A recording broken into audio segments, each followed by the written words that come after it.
Everyone, this is Michelle coming to you again, and since it is Wednesday, we are going to be talking about a book, and in this video, it is going to be about The Strange Case of Dr. Jekyll and Mr. Hyde by Robert Louis Stevenson, and he happens to also be the author of Treasure Island. So if you've ever heard of Treasure Island, he's your guy to go to because he's the one that wrote it.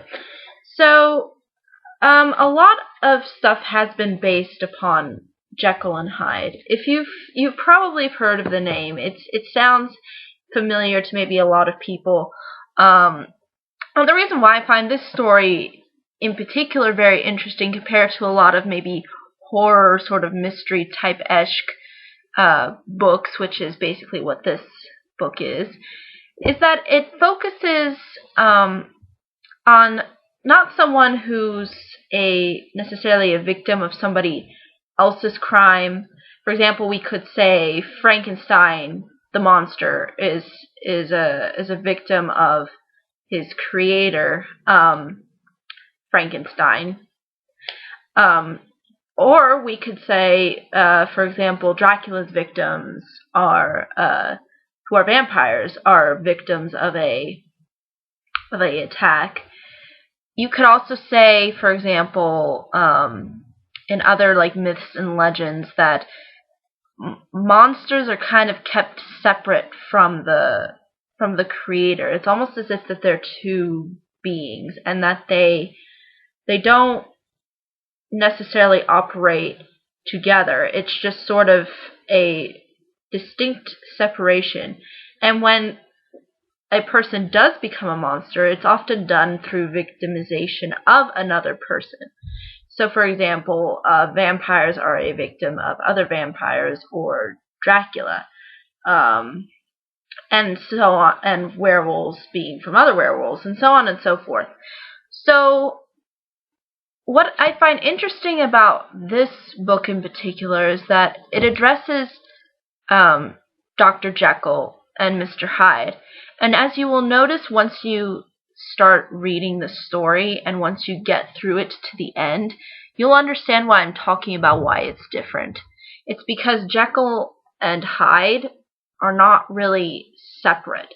They're connected in a very, very profound way, I believe, and something that hasn't really been explored with a lot of writers. So I think that's why I find this book really appealing. By Robert Louis Stevenson, and a lot of adaptations have been made. Now you have to understand is that this book in particular is very short. It's only like 85 pages, and it just doesn't really focus on Dr. Jekyll a whole lot, even though his name is in the title. You might be wondering why that is. Well, instead it focuses on his lawyer, Mr. Utterson, who is trying to solve this mystery of London killings that have been happening to doctors and just random people, and he sort of is the focus of the novel, not Jekyll at all. So we really don't get Jekyll's side of the whole thing until the end, which I think was intended by Robert Stevenson because he wanted to make it about the mystery of Jekyll. He didn't really want to exploit Jekyll into a full-blown character so that we kind of know his past, we know a lot of things. It's not meant to be that kind of book. It's meant to be like that everything that has been done by Jekyll is sort of obscure at the end. You're still left with sort of a shroud of mystery. Like, it doesn't go into Jekyll's psyche. It doesn't really go into his character until the very end. Like, the last chapter really is the one that focuses just really on how Jekyll became to be a certain way. But it doesn't, the whole novel is not really focused on that. It's just all trying to build up this tension and mystery behind Jekyll and what eventually ends up happening to him. So I thought that was rather strange because a lot of the adaptations really do focus on Jekyll's character. If you watch the musical, there is a Jekyll and Hyde musical, and I actually performed that musical in high school. We did all songs, and we sang and danced because we were in show choir. And it was largely focused on Jekyll, because a lot of the songs were about Jekyll's problems, Jekyll's, emotions, his feelings as he's going through this whole ordeal. And really, the book doesn't go into that. It just kind of leaves everything in it's mystery, and leaves everything up into the end as to where everything, a lot of the events leading up to these killings and how that relates to Jekyll are explained, but it doesn't go into a detail as to his own really mentally driven psyche and how that leads him into becoming something else. So you really don't get that. This book is not meant to do that. But a lot of adaptations, a lot of other kinds of works have kind of focused more on Jekyll, and I find that a lot more interesting. I find that more appealing. I find that more, I guess, intricate. But at the same time, I understand why Robert Stevenson is making it the way he's making it, is because he wants to leave everything into the form of speculation. Because that's why it's called The Strange Case of Dr. Jekyll and Mr. Hyde, because it's still a mystery. It's strange. It's unusual. You can't explain it. It's odd, and doesn't really go into anything about Jekyll. So I thought that was rather fascinating how this book took a really different approach into telling this story. It's definitely, I think, worth reading. I mean, maybe once, just so you get the idea of how it's different from a lot of other adaptations. But I have to admit, probably a lot of the other adaptations are maybe more appealing because they have a lot more depth to them. They have a lot more grounds to them. There's a lot of emotions that come out of the plays and out of the musical, and I think that's why maybe people find those things maybe more appealing, because this one doesn't focus on Jekyll at all, and tries to just focus on the mystery of the murders and how it's all leading to this one thing. And I don't really want to reveal what I've said at the beginning of this video about this kind of monster story being different from a lot of the other ones. I kind of don't want to give that away to you, because I'd really like people to just read it for themselves and kind of get their own idea out of it. But that's basically what I thought when I was reading through this. I just thought to myself, okay, there's not really a lot of characters that are that interesting or that appealing at all. It's just kind of a plot-driven narrative. And this is really what it's all about. It's not trying to give the characters anything. It's just trying to take them along to this journey of how things led up to being the way they are. How this whole thing and events that have led up to this particular thing at the end impact everything. So I think that's really all I can say, is without giving anything away in particular about this book. It is a pretty fast read, and you might be wondering, why is it so thick? Well, they have actually other stories. It's just not The Strange Case of Dr. Jekyll and Mr. Hyde. It's all these other little short stories that Robert Stevenson wrote that are in this. So, I mean, I might read a couple of these and maybe review them as well.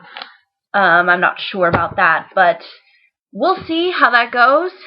And any of you who watch my videos will know that, like I said yesterday, I would be going to the bookstore, and I'm going to start reading something.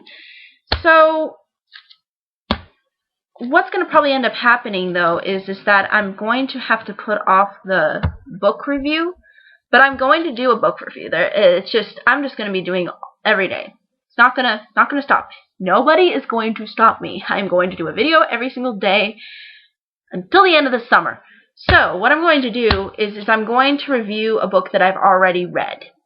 And then the ones that I'm going to read, I'll try to catch up on them and read them, and so that I can review them for you, because they are going to take me a little while to read, and I want to make sure that I can absorb as much of the material as I can so I can get it to you guys without spoiling anything.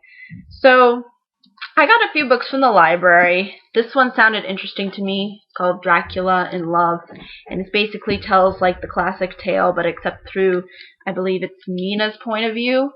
So it's probably like some of the more grotesque adaptations, like if you've seen one of the, I think if you've seen the Gary Oldman version, I'm thinking that this one's probably going to be a little bit like that version. But we'll see. We'll see how it goes. This one sounds really interesting, and I thought the cover was kind of cool because she's all like, "I love you, but you're scary." So definitely a read that I'm going to try to dig through, and I'm going to start reading today, actually. This is going to be the first one. So I'm going in order from what I'm going to show you once I get caught up. And then I'm going to review a Rose for the Crown by Anne Eastersmith, and this one is like a royalty-esque type book. I really love historical fiction. Historical fiction is probably my favorite genre. I just love it. I love getting absorbed in the worlds that are from the past. I love diving into them. I really like how some people maybe sugarcoat things. I mean, I don't mind when they do. Some people get mad at that, but I really don't mind it as much. I just think as long as the true history is there, like the themes and the messages, and maybe some accurate portrayals of maybe how events unfolded, then I'm pretty satisfied. But this one sounded interesting to me because I guess it's trying to think how I can narrow this down, but I think I'm just going to read the back to you because that's really all I know. In A Rose for the Crown, we meet one of history's alleged villains through the eyes of a captivating new heroine, the woman who was the mother of his illegitimate children, a woman who loved him for who he really was, no matter what the cost to herself. As Kate Hop moves through her pleasant routes to the luxurious palaces of England, her path is inextricably intertwined with that of Richard, Duke of Gloucester, later King Richard III. Although they could never marry, their young passion grows into love, and that sustains through war, personal tragedy, and the dangerous heights of political triumph. So it's basically things kind of leading up, I think, to the I want to say to the Tudors, because I think King Richard was before that. But anyway, if you know who the Tudors are, they're basically the King Henry VIII, those people. And Henry VIII is the one that like executed a lot of his wives, and was a pretty self-absorbed and really arrogant-esque type character through history, and that's why I think everybody finds him so appealing, or like, I don't want to say appealing like in a positive way, but they find him interesting. It's just the fact that he did like these horrible things, and there was a lot of political problems dealing with like the Catholic Church and then Protestantism.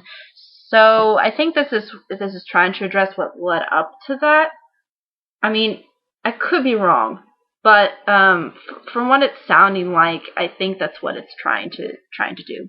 If there's a historical buff out there who knows like your stuff, who knows your history, and if I'm getting this all wrong, I sincerely apologize. But once I start reading this one, I should know.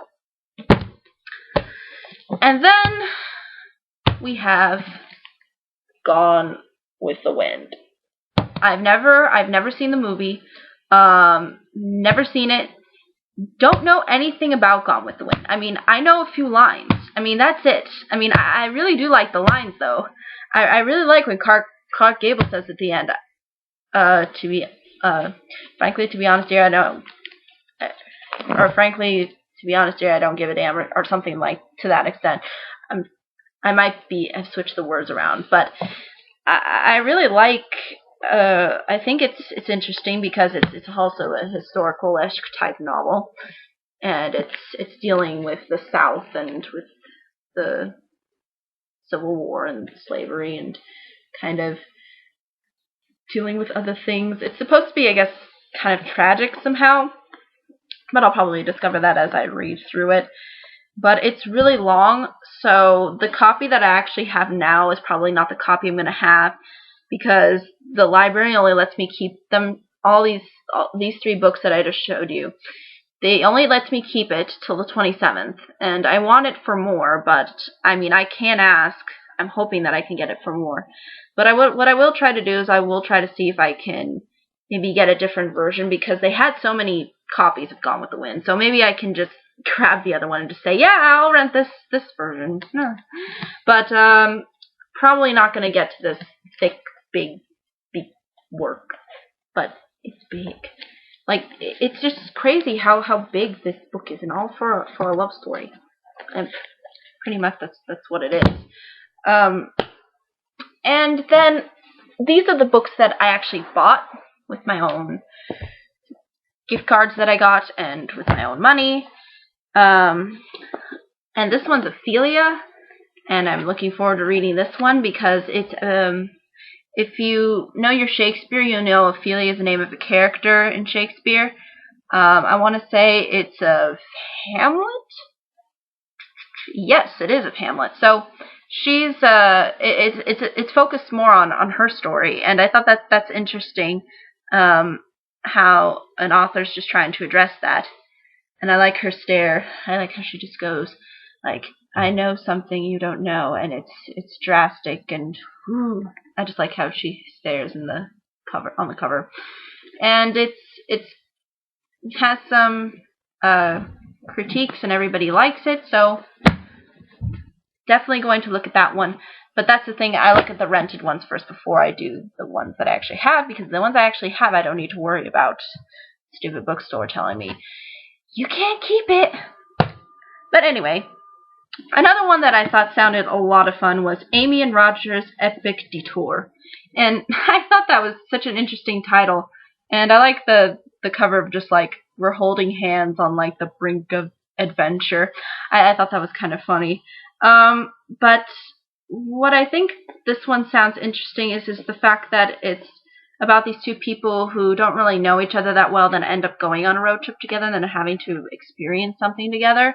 And I find that a lot more profound and interesting than a couple that already knows each other, and then they maybe see like some problems or something. I think this one actually sounds a little bit more appealing to me. I think the ending is probably going to be predictable, but it looks like a really sweet teen novel, and it's on ALA's top 10 best fiction for young adults, and it's gotten some good praise. So I figure this sounds like a lot of fun, and I really like the title. I think the title is just really cool, and it's basically these 2 people's names are Amy and Roger, and they have some issues that they have to deal with that they've carried on into the past, and we'll see how they take that and move it forward. And I really like this cover. This cover is just awesome. I'm probably going to recommend that one to a lot of my friends because they're like, oh, I love teen novels. Okay. Now, the last one that I got was The Lady of the Rivers. And this one in particular is by Philippa Gregory, and she's really famous for books like The Other Boy and Girl, which I did read. And I did like it. It's just I have some issues with some of the characters in it. Like, I did not care for Anne's character whatsoever. I thought that she was just way too annoying. She frustrated me a lot, and I don't think she was meant to be like, you know, a likable character. But at the same time, she was just frustrated me. It was kind of hard for me to read it sometimes and like not want to punch her. Like just not punch this fictional character. But this one sounds, I think, a lot more appealing because it's dealing with a woman who's not necessarily like, you know, power hungry or anything. She seems, and it says like a woman who navigated a treacherous path through the battle lines in the Wars of the Roses.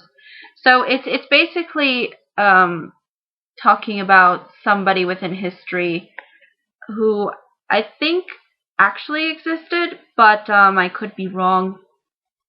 But we know really little about, and it's taking place in like the 1400s, so it's way before the Tudor era of Philip Gregory's works. So it'd be interesting to see how she takes on this kind of setting, because a lot of her books have always been about the Tudors. They've been about the King Henry VIII, and it'd be nice to see what she does with this one. And I think she's probably going to produce more likable characters, at least from just me reading the back and just from reading what it's kind of about. And I think it sounds a little bit more interesting than something that we've been hearing. We've heard like repeatedly, because there's so many stories that have been written about the Tudors, but not really a lot about this. So I want to see if this one is if this one's maybe better. And apparently it is a New York Times bestseller, so we'll see how that goes. And those, I think, are all my updates that I can really say about all of these books.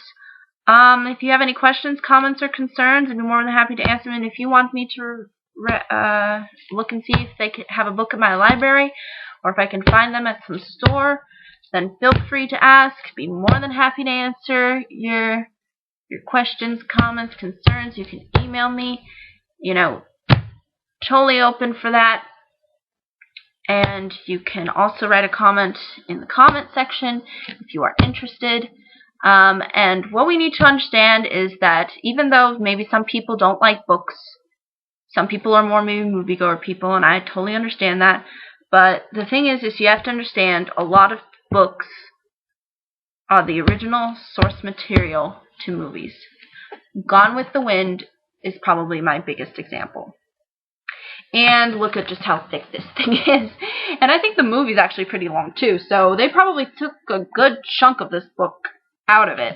So, having that said, I hope whoever watches this video has a great day, month, week, year, whatever, however you want to call it. And I am going to be off now because I need to start reading this for you guys and for myself, because I find it interesting.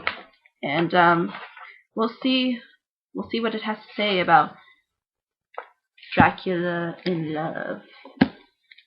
I sounded like Blackula there. That was funny. Dracula in Love. I love those oldies type characters like Blackula. I think those are really appealing. But I think that's really all I could say in this video. Any questions, comments, concerns, again, say something if you want anything. Nobody says anything in these things. Nobody says what they want. And I feel like it may be because some people may be afraid to suggest anything, or just because they just rather just watch it and then leave. But really, if you want suggestions, if you want your voice to be heard, now's your chance. It's like you don't need to, you know, it's not all about me. It's about you guys too. So suggest stuff, anything. More than happy to consider it. Okay, so I think that's all I could really ramble up here. And if you want to see the next video tomorrow, I will see you in the next video tomorrow. Bye-bye.